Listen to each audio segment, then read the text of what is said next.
Kamu pemain baru atau sudah lama main Dead Cell tapi mentok ya di BC tertentu, mungkin karena mati terus, monster-monsternya itu keras banget ya, damage monsternya itu sakit sekali, ingin lebih gampang, tenang, ada caranya. Untuk yang belum tahu saja, nggak maksa tapi jangan lupa untuk subscribe.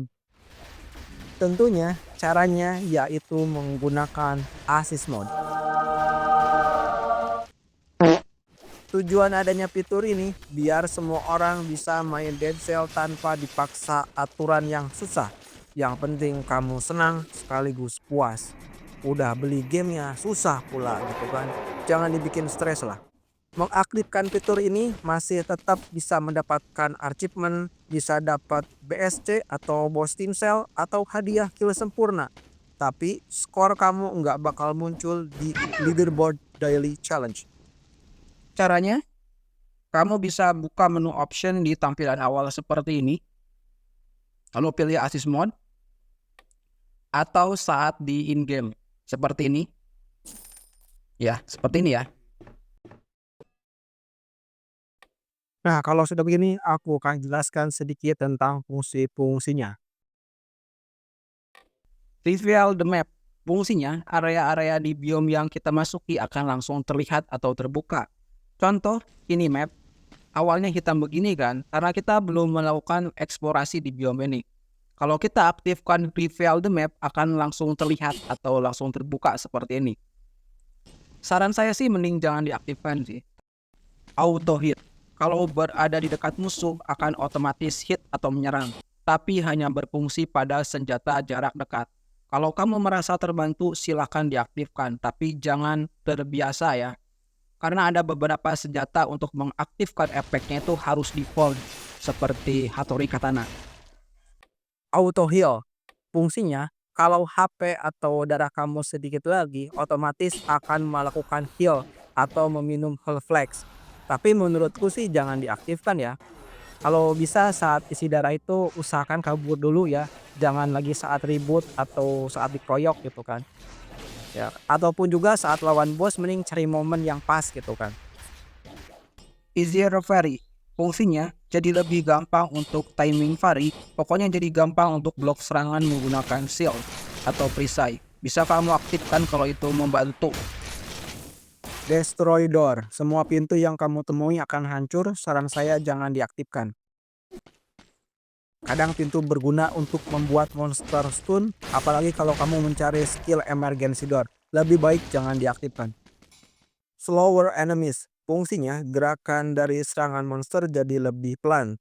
Tapi nggak pelan banget sih. Tapi ini cukup membantu untuk melihat pergerakan serangan monster ya. Untuk newbie atau player baru bisa kamu aktifkan ya. Ini cukup membantu ya untuk mempelajari gerakan-gerakan monsternya.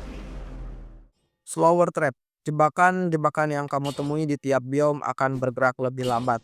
Contohnya seperti yang ini, yang muter-muter ini ya, atau yang paku naik turun gitu. Itu akan pergerakannya jadi lebih lambat.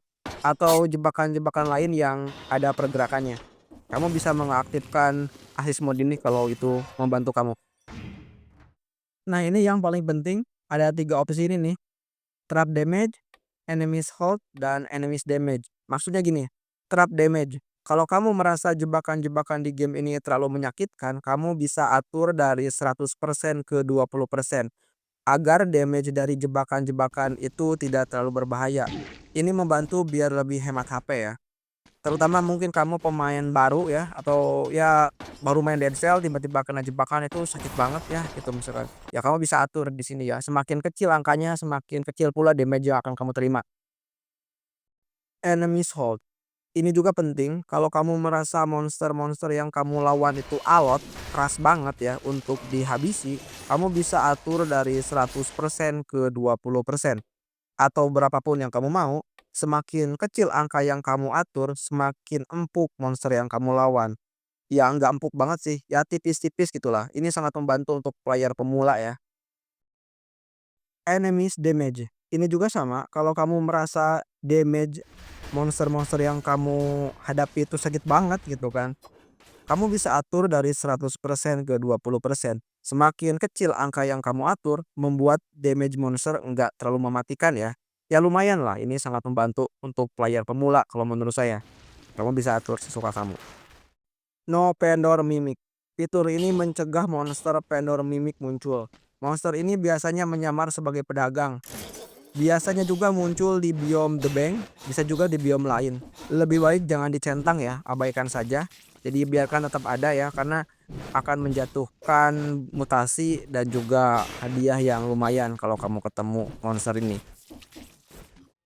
Multiple death.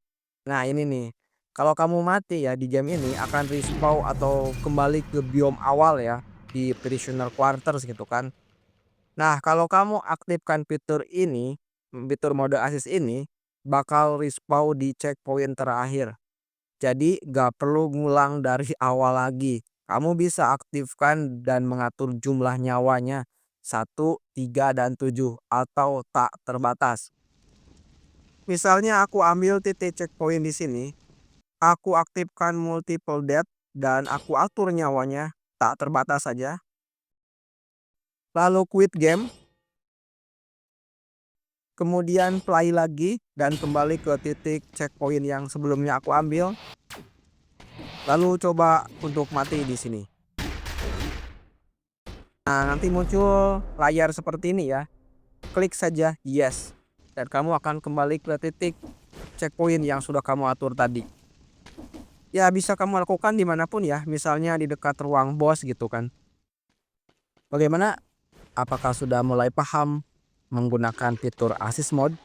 Silakan coba aja. Fitur assist mode ini bukanlah cara curang karena emang sudah disediakan oleh pengembang gamenya ya, melainkan alat untuk membantu kamu yang merasa kesulitan bermain game ini. Mungkin kamu ingin fokus pada ceritanya, sekedar menikmati atmosfer gamenya, suasana pixelnya gitu kan. Fitur ini ingin memastikan setiap pemain dari yang casual hingga hardcore bisa merasakan kepuasan menaklukkan Dead Cell dengan cara mereka sendiri. Oke, selamat menjelajah dan ingat, kematian hanyalah awal dari petualangan baru di game Dead Cell.